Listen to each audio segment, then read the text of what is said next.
So my name is Patrick Day. I'm one of the employees over at Guildhall. I handle mostly the business kind of side of stuff. And Michael and Zach here are definitely our creative, awesome game designers. And so I'm going to be asking them some questions that we thought would be interesting, stories I have heard in the kind of development of Sea of Legends. And also we may even be talking a little bit about what's coming ahead with the new expansion that we have coming out early next year. Planning to launch that Kickstarter in January. So yeah, we're going to just kind of do a fun little interview here with Zach and Michael. And then if you have questions towards the end, we'll kind of open up the floor a little bit. And then also you can also ask questions in the port, Guildhall port, on chat, and Marissa here is gonna pass them on to me so I can pass them on to asking Michael and Zach. So first of all, Zach and Michael, welcome. Thanks for coming and doing this. So we'll get right off to the start with talking Sea of Legends. So Zach, I'd really like to hear, where this all started with Sea of Legends. What really inspired you to create Sea of Legends, and how did it kind of get going in the first place?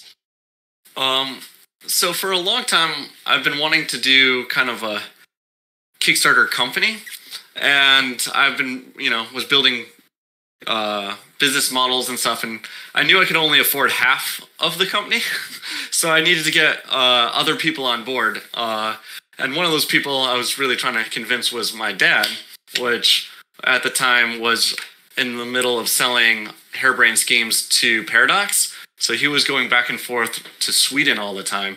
And it was really stressful for him, but he also wasn't really thinking about anything else. Until I get this random text from him, like 1 a.m., because he's in Sweden, going, hey, what if we did a pirate game? And he was excited about doing kind of a miniatures-based pirate game closer to Mage Knight, which is a game, Mage Knight and HeroClix, which are games he designed way back when. And so he sent back this design doc, and I was like, okay. So I kind of played with it, and I was like, I really want to do a board game, but let's still do a pirate game, because that's what you're excited about, and I need your investment. So let's stick with the pirates. And so at that point, we went all around looking at different kind of genres of games of like what feels piratey. So we were playing all sorts of stuff, different worker placements, different like games that Eric Lang designed, and none of it really felt piratey until we played Western Legends, which is the first kind of I guess they call them sandbox games that I've ever played, and that the concept of that felt very piratey, of like, hey, you can do whatever you want when you want, and these all kind of add up towards your goal. And so we kind of jumped with that, but we've also felt like that was falling apart, where we really wanted to push the swashbuckling side of it, and to get that we wanted more narrative. And so I looked at 1001 Arabian Nights, where it kind of had a little bit choose your own adventure. And from there, we were kind of disappointed, where I don't know if anyone's played it, but the stories don't really feel like they build into the same storyline or continue. They're just kind of like, oh, here's a random choose your own adventure, click, here's another one. And so that's where we decided to kind of put the app in to try to tie your stories together and build a larger narrative. I hope that answers the question. Sweet. No, that absolutely answers the question. So it sounds like essentially from the very start, the idea was pirates, and then the game kind of came out of pirates. It's not exactly like where you were designing mechanics, and then from those mechanics, you're like, okay, what theme should we slap onto this game? Is that right? Exactly. Awesome. So where did the idea for kind of these, so you have pirates, but where did the idea come for these factions and kind of that supernatural aspect? Because that's not necessarily a pirate thing. Yeah, that one came out of kind of back-ended. So we knew we wanted these stories, and we knew we wanted the stories to kind of connect. And so I came up with this idea of what if there was kind of these world events that were happening that your stories could connect to and reflect. So like one player, at first they were very, like the concept was very generic, pirate story-esque events. Like, hey, you're going to help the British build a fort. Now there's a fort and that's scary. And other players would, see that fort in their stories and have to respond to them. And when we were kind of pushing that idea forward, we were like, well, what if these events or story events were more kind of triggered off board things, more kind of entrenched around things you chose. And so out of that, we kind of came up with the different kind of mythological and other factions that you would have to kind of worry about. And we really liked the player versus player versus environment. So we were really kind of started to push that direction more and more. Especially after we were doing kind of the Kickstarter, and it became clear that one player was a big deal. And so we were already having... The idea originally was we wanted the NPCs to win almost equivalently to the number of times a player would win in a 3 or 4 player game. And so when we went to I cannot speak today. Picturing a 1-player game, we wanted to kind of keep that ratio the same, especially since I was just reading a few interviews with the guys that designed Pandemic.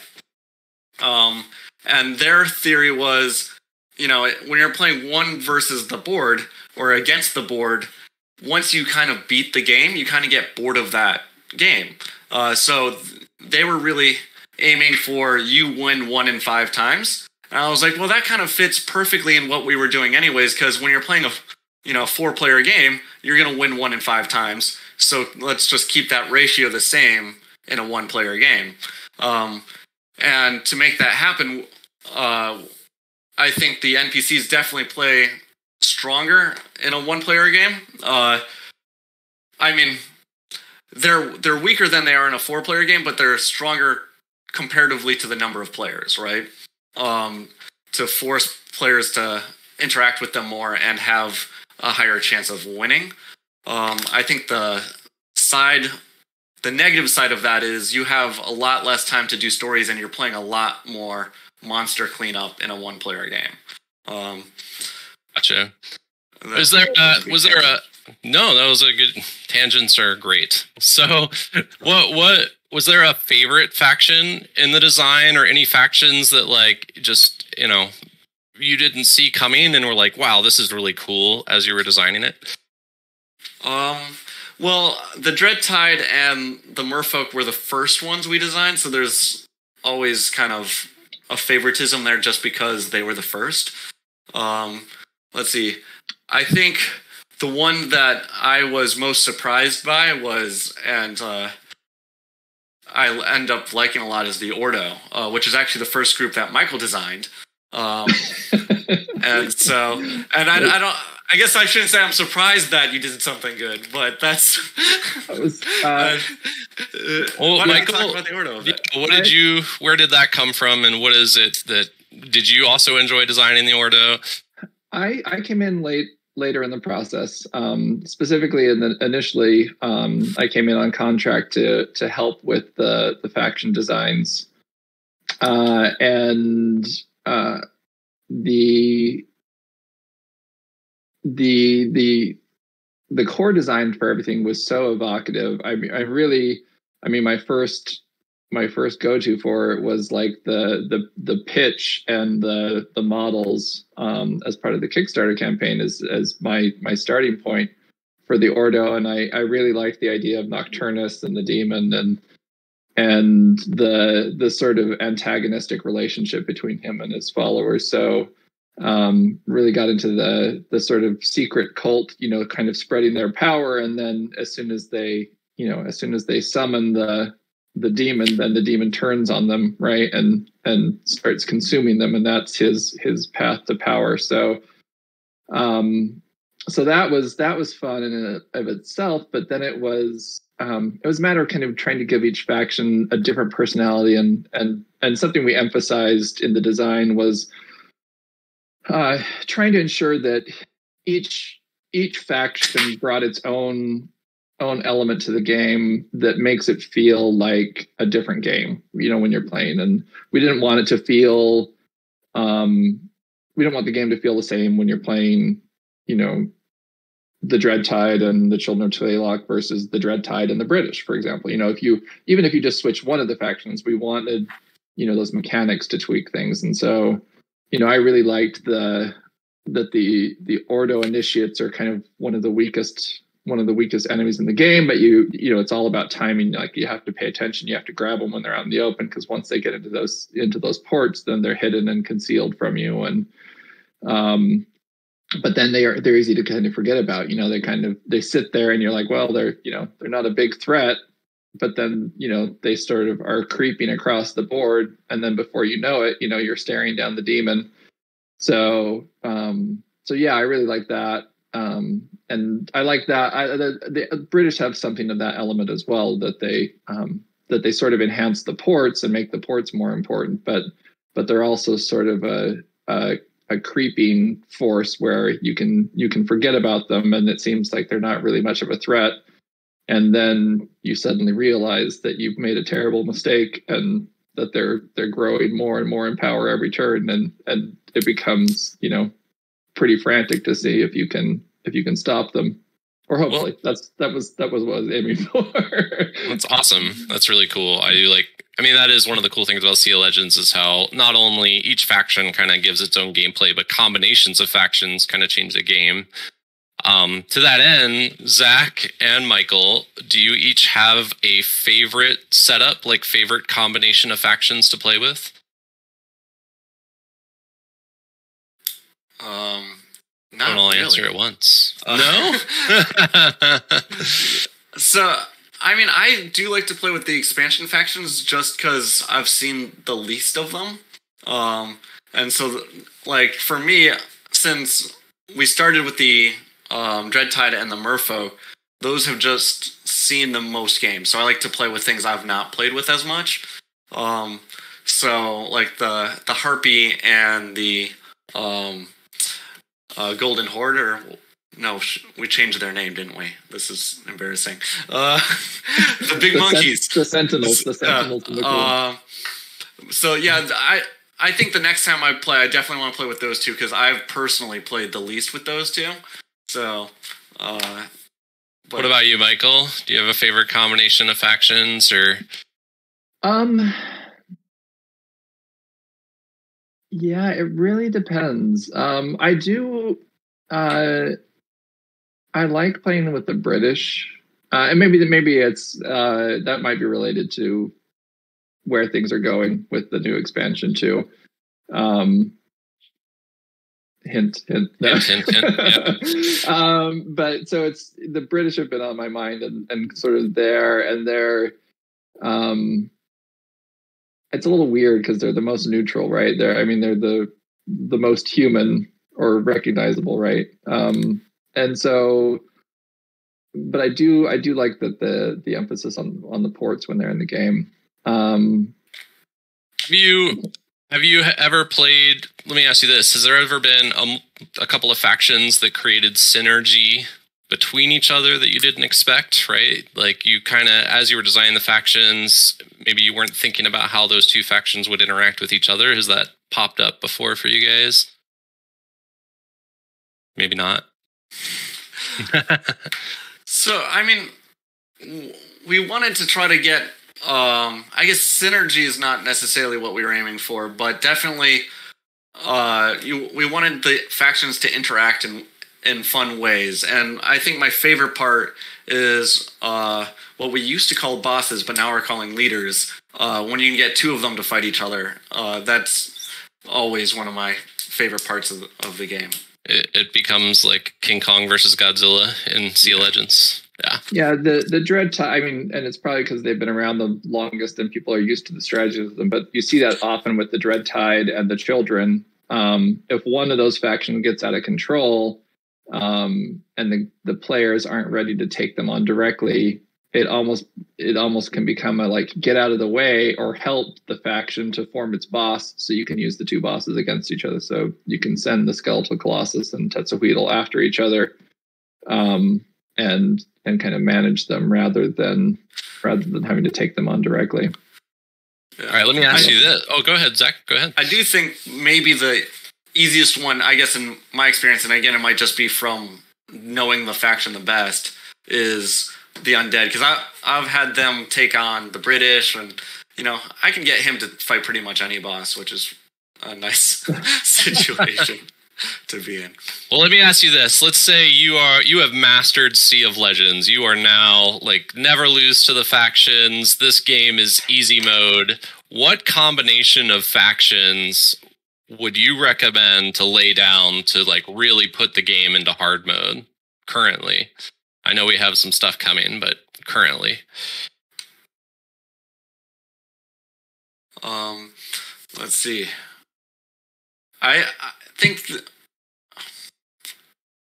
to me, mixing the Ordo and the British is always surprisingly hard, or tends to be surprisingly hard.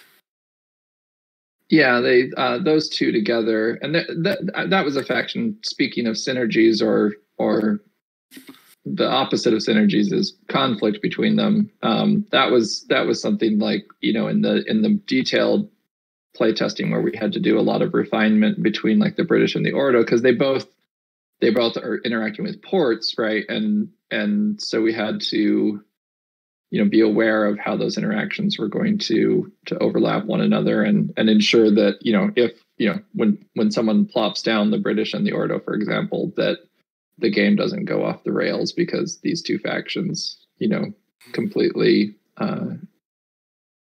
derail one another. But it's like some combinations can be interesting. The Sea Coven can always create some interesting problems because of the ways in which they interact with the Spanish, and that they kind of can take the Spanish out of the game and out of play.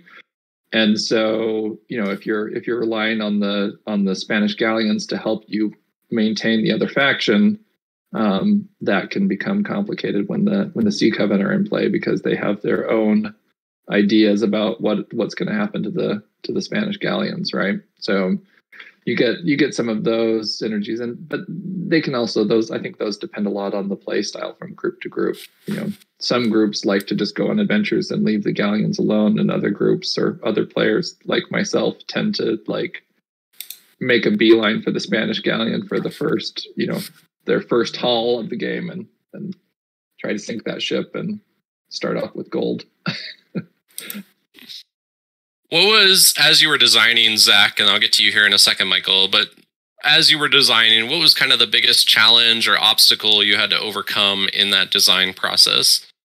Oh, there was a few. So I guess going into the stories right away, one of the things, originally we didn't have a lover, nemesis, and captain storylines. It was just kind of go on a story. And one of the things that we noticed was because it's a race game, people weren't doing those stories because they didn't know what they were going to get out of them. And having a complete randomness in a race game felt bad, because they wanted to make sure what they were doing on their turn gave them a progression and a leg up on their opponents.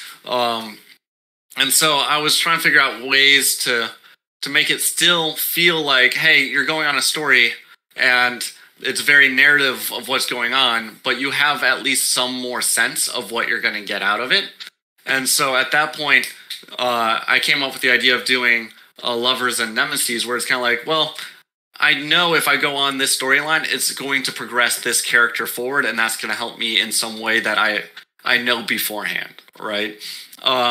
And so when we introduced those two kind of varying storylines, people started doing those stories more, just because they knew something about what was going to happen. I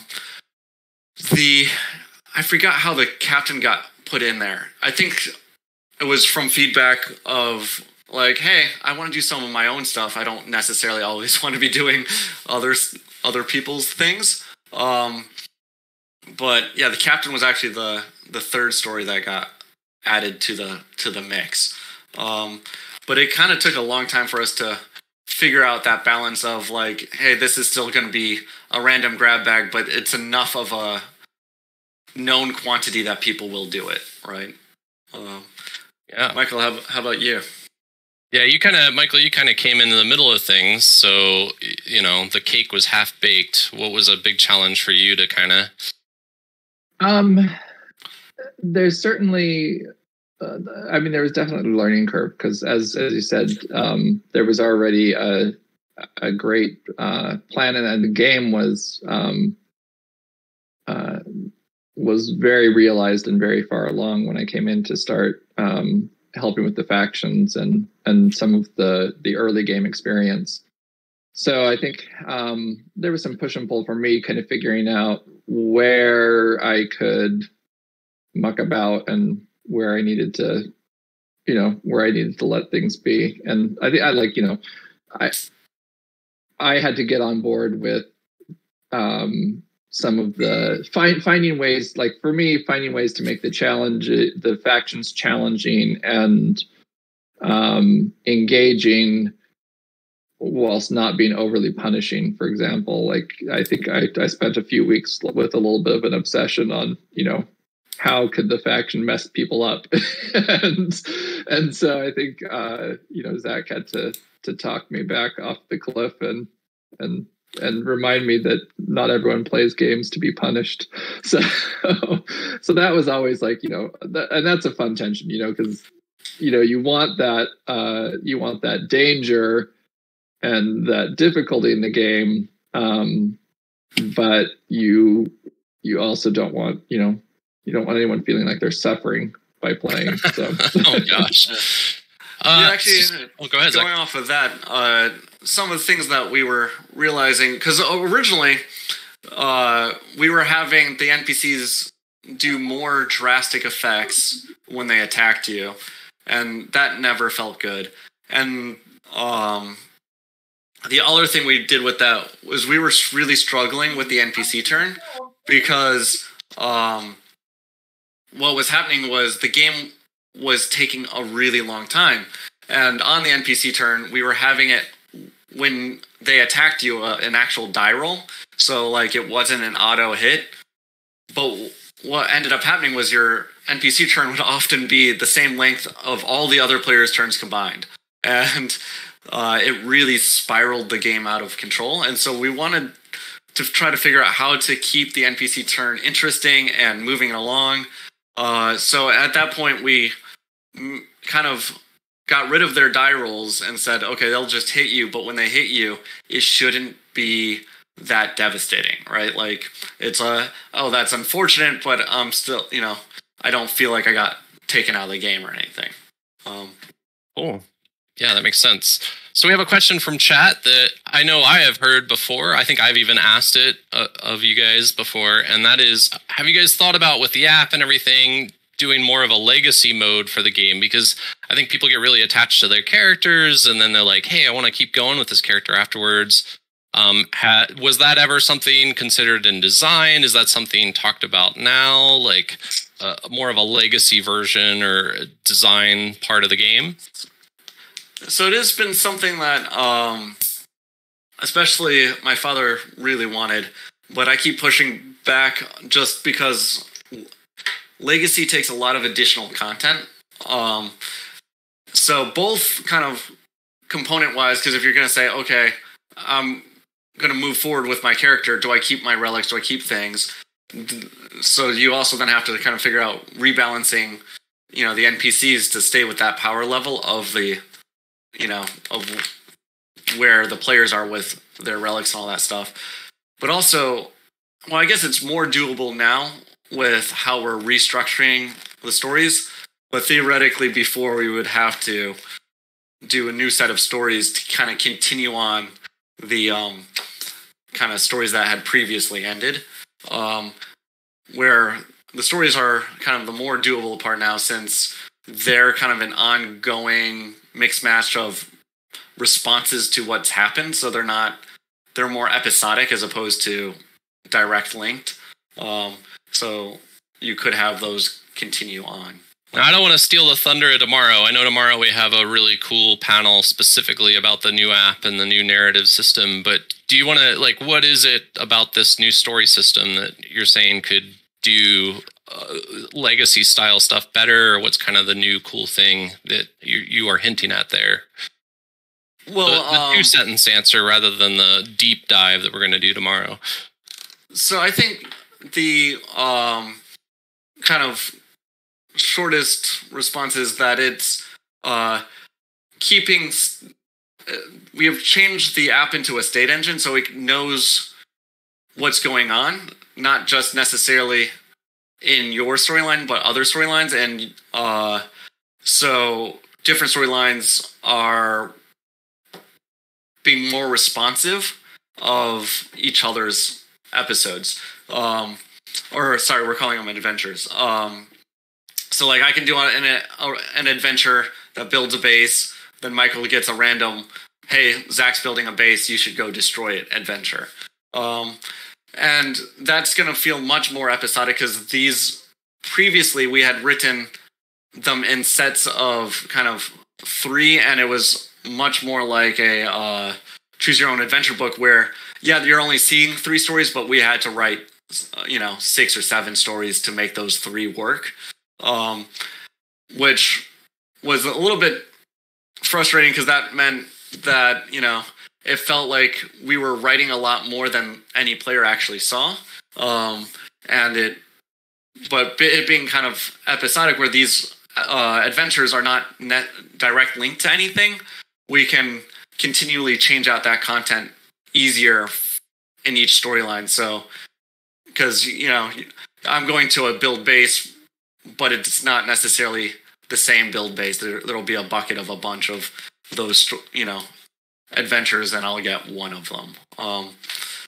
Cool. Yeah, if the audience wants to hear more about the new app and the new adventure system, let me look at is it at noon tomorrow? We're doing another panel that's specifically about that, and so it's not 2:00. Wait, maybe it's at 2:00. I just glanced at my. It looks like it's at. It looks like it's noon, but maybe it'll be at 2:00. Stay tuned. All right. Tomorrow we're doing a deep dive into how the app works, and kind of explaining even kind of the back end and that kind of stuff. So if that's something that you're curious about, definitely check us out tomorrow. Okay.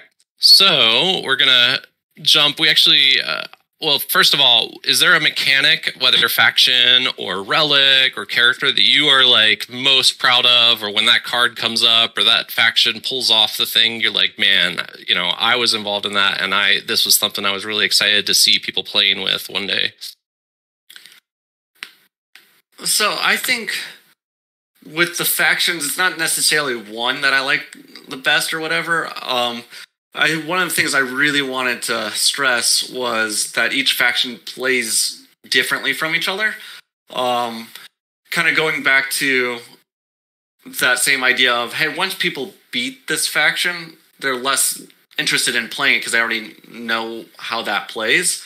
And so my personal goal was to really make it feel like it's 9 different experiences. And then, of course, when you mix those factions together, you get, a ton of different experiences and weird combinations and stuff. And so I think whenever someone comments on that, the different factions feel different, I'm happy with that.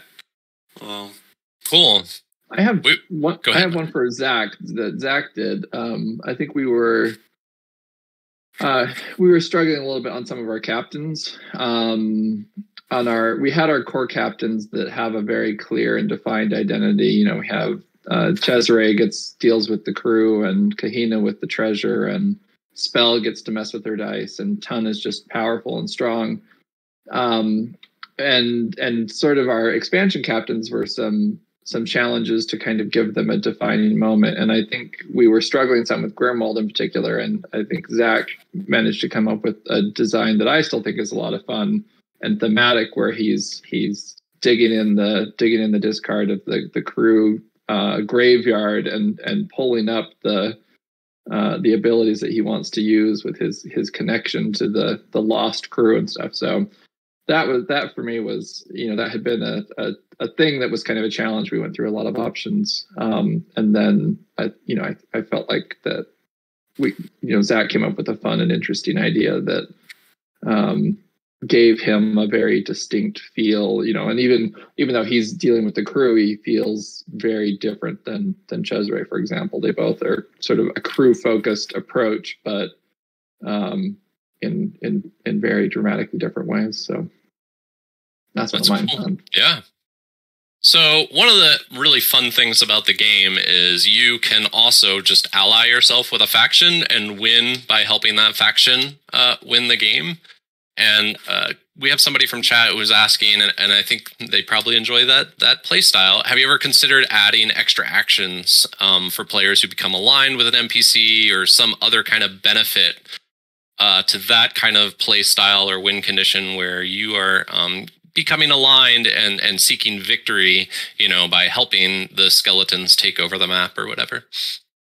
Yeah, we haven't considered making that character more powerful, because generally from what we've seen, being able to help an NPC faction win and winning by that is a huge advantage in what it is. The place that I think is kind of more like what I personally enjoy the most about that is when you're playing that in a 4-player game or a 5-player game, and you're allied with the Dread Tide, and it's really clear the Dread Tide's going to win or has a good chance of. It's really fun to see the other 4 players gang up and try everything they can to both bring the Dread Tide down and fight the player that's in the lead. But yeah. Sorry, Michael. Oh, I was cutting you off. Sorry, go ahead. But because it oftentimes does take the entire board to gang up on that person to potentially stop them from winning, we didn't necessarily feel like that person needed to be even stronger. I can see, in the other situation of like, hey, I allied with the Dread Tide, and they've been getting their asses kicked the whole time by the British, and so there's like one, undead guy on the board, which is definitely less fun.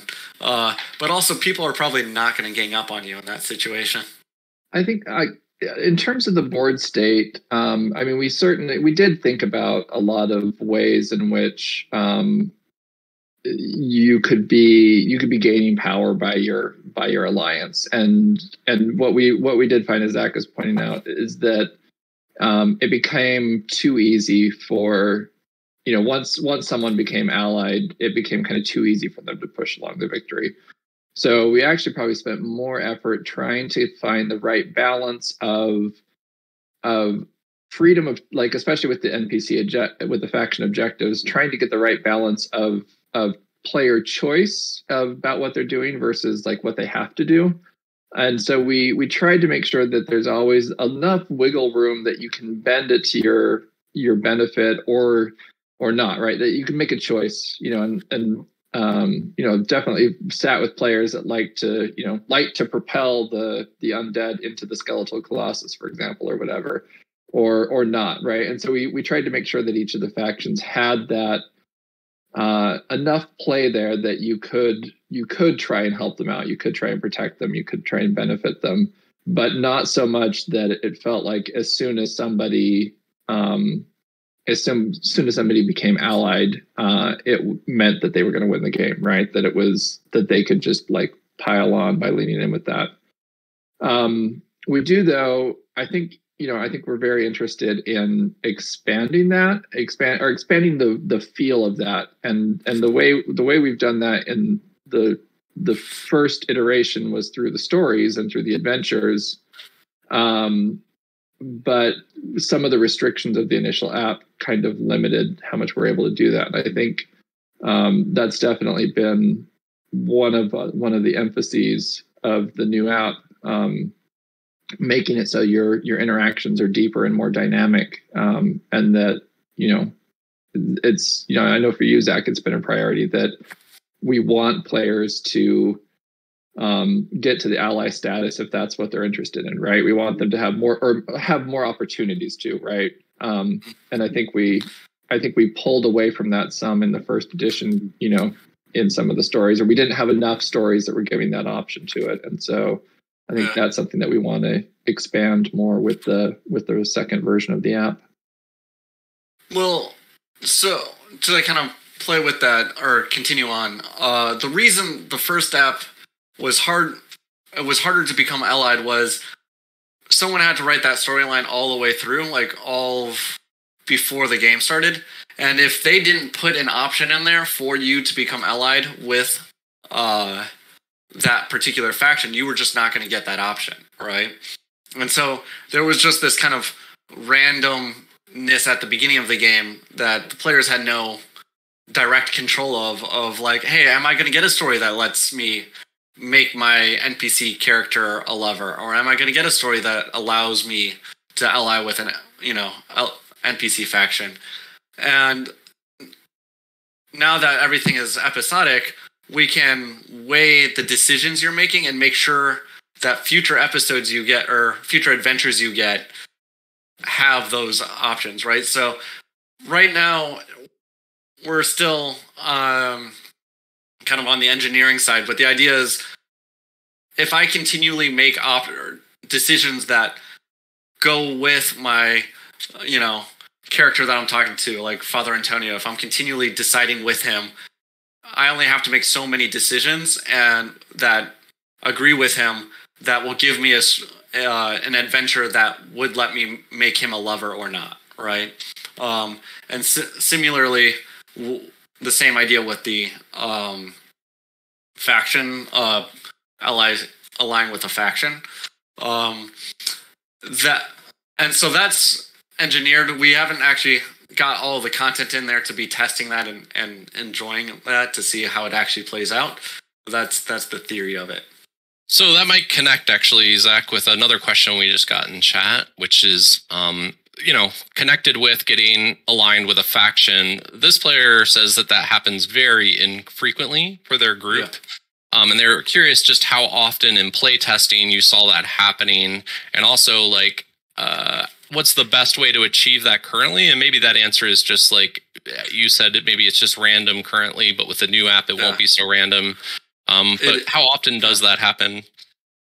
So I don't really keep count, but it is much more common to have the one off than becoming fully allied, because there is no storyline that gives out two right now. So there was originally but it was doing 3 adventures and becoming fully allied with a faction made it happen very fast. And again, it was very almost random if you were going to get that story or not, right? And so we redid that story so it's only giving out 1 of those faction relics. And so what that basically means is you either have to get a faction relic and steal 1 from another player. That's the only way right now to do that. So it is exceedingly rare at the moment. But you're saying with the new app, that's going to change because you just have a lot more decision points where you can be like, I'm going to go try and help the faction. Exactly. So you can kind of navigate your way through the stories better, or I guess more intentionally. So I think something you're describing here connects to my next question, which is very interesting, and that is how did you balance before and going forward? How do you balance the needs of game mechanics with the needs of kind of that story crafting and having cool storytelling?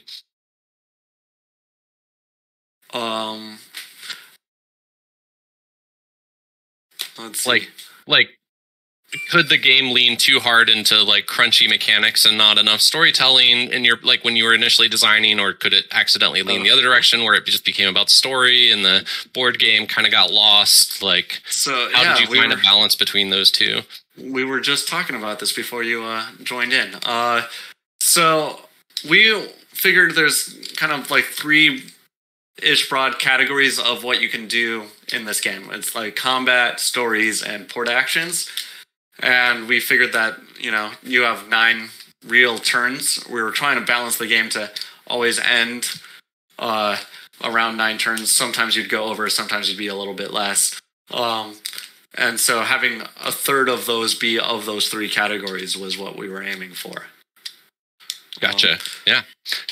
So let me ask you guys this question. Do you have a favorite moment from playtesting? Any fun stories or anything from playtesting, either the original game, the first expansion, or even, you know, right now we're starting to playtest the new expansion, which, by the way, if you're interested in being involved in that playtesting, check out our private Discord server. That's how you can get looped in with that. But as far as, you know, just fun stories where things went awry, even, you know, something was broken and you had to go back and fix it and a player found something you didn't expect. Let's see. I think actually, this was an unfortunate thing. We had a lot of stories that were placing out NPCs, like at a alarming rate. And so what would happen is people would go on stories because they're like, oh, you know, I want to try to ally with the Dreadtide or whatever. And so they would do stories that would intentionally make them stronger. And then if they didn't get allied, or oftentimes at that point it was easier to get allied with them, someone would go steal one of those ally relics from you, and the board would be in this really bad space because you kept filling it up with kind of these NPCs. And one of the things we were doing was, you know how what's it called? Minions, or like the merfolk or whatever, throughout the game they can get stronger when cards come out to like make that NPC stronger. Bosses or leaders were the same way. All leaders had that same scale and could progress up and just get super strong. And we had stories that, you know, if you did like a ritual or something that made the Dreadtide stronger, it might tell you to increase the strength of the leader, which made some of them just impossible to beat because, you know, people like making decisions in the stories that make these factions stronger, not necessarily looking at the game state. And there was a lot of times where that just went crazy. There was some escalation. I always liked. I mean, this is probably this is one of the embarrassing moments, but it was always fun when we were developing app stories and we hadn't gone back through to fully sort of check the logic or gate the logic for stuff. And you have a story that's clearly written from one perspective, but then you get like a different faction in it and it just became absurd.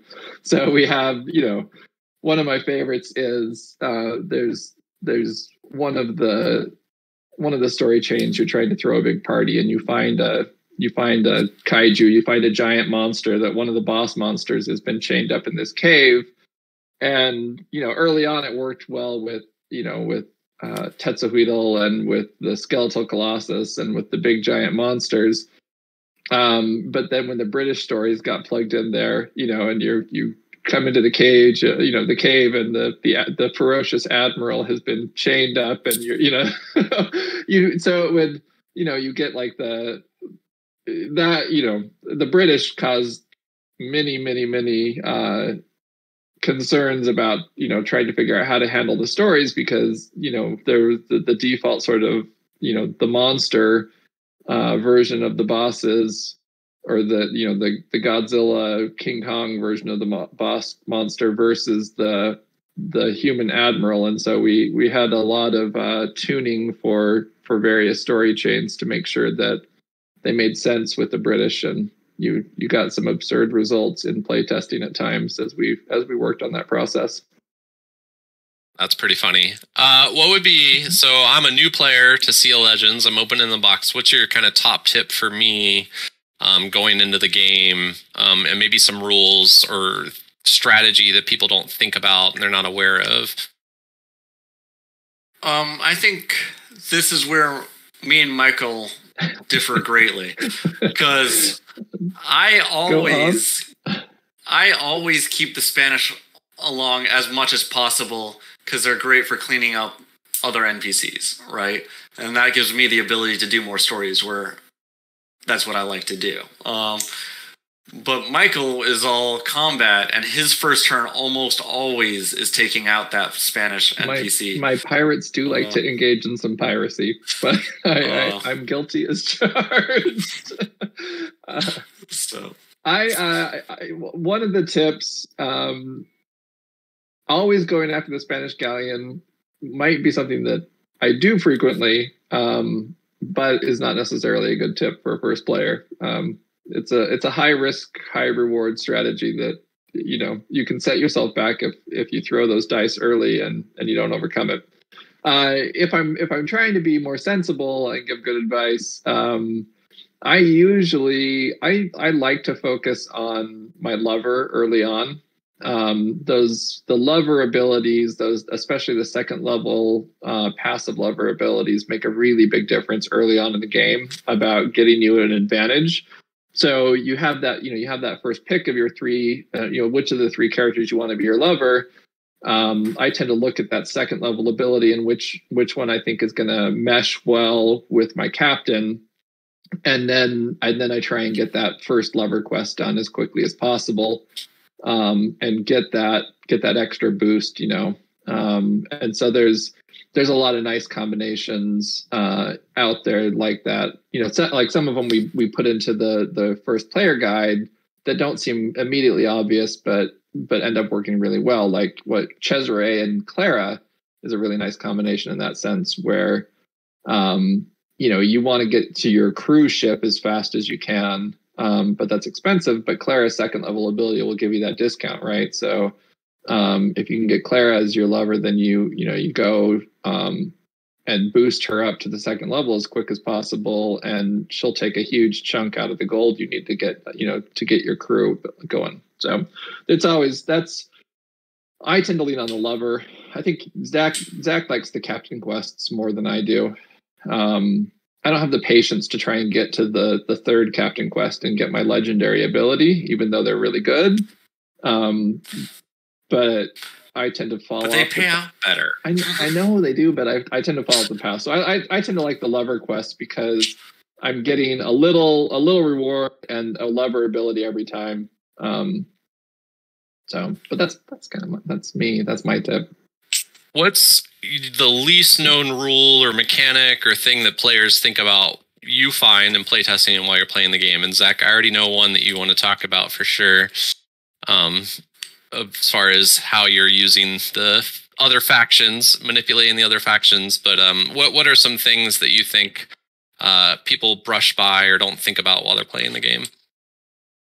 I think in people's first time, they definitely don't use the factions enough against each other, which gives them less time to do other things. So that's my biggest concern. Can you describe what you mean by that? Like, can you explain what you mean by that? So intentionally, we made the rules on a lot of and factions pretty broad, so that you had options to use them in ways that benefit you the best. And so if there's not an objective on the board, you can move those anywhere you want. Well, any adjacent space, which gives you a huge amount of leeway of, hey, do I want this character to attack Michael? Which is almost always yes. Do I want this character to go take out that other character? And stuff like that. The other thing I think people don't, necessarily realize off the bat is, even if the character is cautious, if their objective is in the region, they will go suicide into their objective, right? So that is another good way to get rid of NPCs, is, make sure other NPCs are sitting on their objective. Yeah, the NPC, the faction question is something that that went through a lot of different phases, and there was even a phase early on where you were supposed to think about the factions more holistically, right? And like that really showed up with the Colossus, was like, if you were always moving the guys to make the Colossus, then the Colossus was coming out a lot more, and that was something that we really carefully sort of defined, and that you're thinking about each individual unit, and as long as you're fulfilling the objective from that one unit's perspective, you're allowed to do that. And the undead are one of the best examples when you realize how much you can sort of play with them. You can have 3 undead within range of forming the Colossus if you move them in a certain way, right? If you think like, what is the best thing for the Dread Tide, then they're going to form that Colossus every time. But if you think, well, as long as I follow the rule for each one individually, I can sort of send them off in a way where they can't combine on that turn, and you can buy yourself more time. So that was a process of refinement and evolution to try and get to that right point of flexibility, while still maintaining some danger there. Sweet. So let's talk just a little bit about the new expansion coming out for a minute. And this first question technically isn't about the new expansion, but I think it connects. And that is there any of the factions you'd want to revisit in the future with additional mechanics or kind of upgrade in some way or anything like that? Well, that's a leading question, but yeah. So one of the things we wanted to do initially was Ryan always wanted to make it so you could play the Spanish as a full faction, because he just thought that would be a cool thing. And so in this version, we're going to try to make it so that you can play the Spanish as a full faction. So we're going to, get some more lovers in there for them and give them a cool big figure, which is going to be another human, like the Admiral in some way, right? And so Michael's been designing the play for it, and it seems pretty fun so far, and the number of plays we've had, it's been going good. Yeah, that has been on our minds for a long time. It's been something that Ryan definitely was a champion for. And the trick, though, and the thing as we've been working on the design with that, is trying to make sure that that we made with the Spanish, it's trying to make sure that they can still fulfill their role in the base game, while also taking on additional levels, right? And now they have a win condition, so they're a danger to you, but you still have the galleons as a potential tool that you're sort of trying to balance. And so that's been fun to really sort of explore that space and see, how we can push it, as an option if people want that. That extra wrinkle to things, and it adds another level of the tactics and the strategy that you have to consider when the Spanish themselves may take the victory. Yeah, it's one thing to kind of have it as an idea. It's another thing to actually make it work mechanically, I think is what you're saying there. What was kind of the design goal for the new expansion? What are kind of some of the I don't know, general broad stroke design goals and ideas, themes maybe that run through this new expansion? Why is this new expansion, new and special? So I definitely think there's, it's always interesting to add new factions and see how those factions interact with, the existing ones. and I think it just adds a lot more variability and kind of replayability. So I'm really excited to get kind of just more into it. I think the other thing that we really wanted to do was in the previous game we had, or in that Kickstarter, we had people vote on factions that they wanted to see. And at that point, it was just too late to include all of those wants. But clearly people really did want those things. And so it's really kind of cool to be able to deliver on things we know people want. Michael, you're looking like you're staring. Yeah, Michael, you're doing a lot of the design on the new.